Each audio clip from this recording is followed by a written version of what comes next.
In the year 1349, a powerful earthquake shook central Italy, yet its force reached Rome with devastating effect. Among the structures it damaged, none suffered more dramatically than the Colosseum.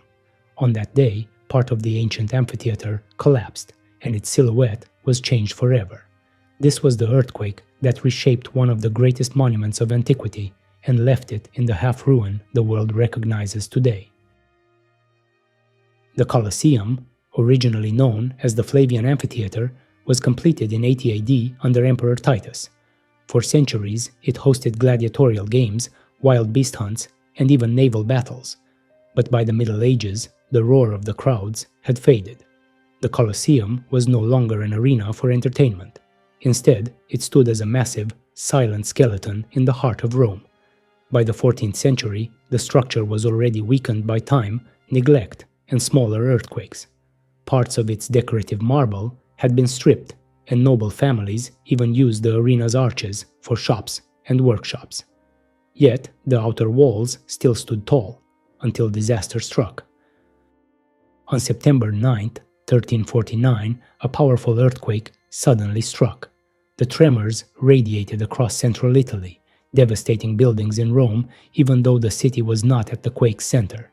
The southern outer wall of the Colosseum, its tallest and heaviest section, collapsed in a massive landslide of stone.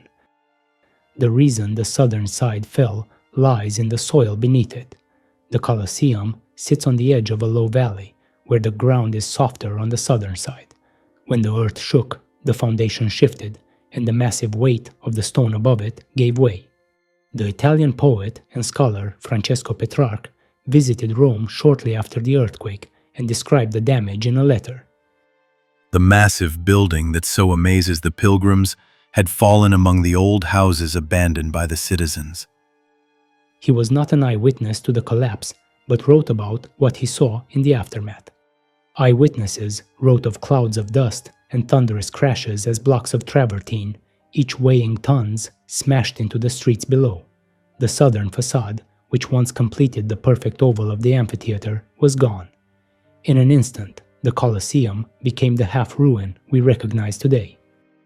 Rome, in the 14th century, was a city in need of building materials, and over the following decades and centuries, the fallen stones of the Colosseum were repurposed for major construction projects.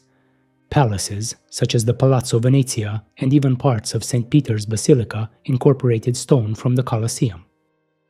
The iron clamps that once held the blocks together were ripped out, leaving the pockmarked scars you can still see on the walls today. Over time, the arena became a quarry, and the missing half became a symbol of how power and history are recycled in Rome. What began as a natural disaster ended as a centuries-long dismantling. But without that collapse, the Colosseum might never have become the iconic ruin that captures our imagination today. When you look at it, with one side standing and the other gone, you are seeing the result of a single day in 1349, a day that forever changed the shape of Rome. The earthquake of 1349 wasn't the first to shake the Colosseum, but it was the one that broke it, and in doing so, it gave us the iconic silhouette we know today. Don't forget to like, comment, and subscribe for more history videos every week.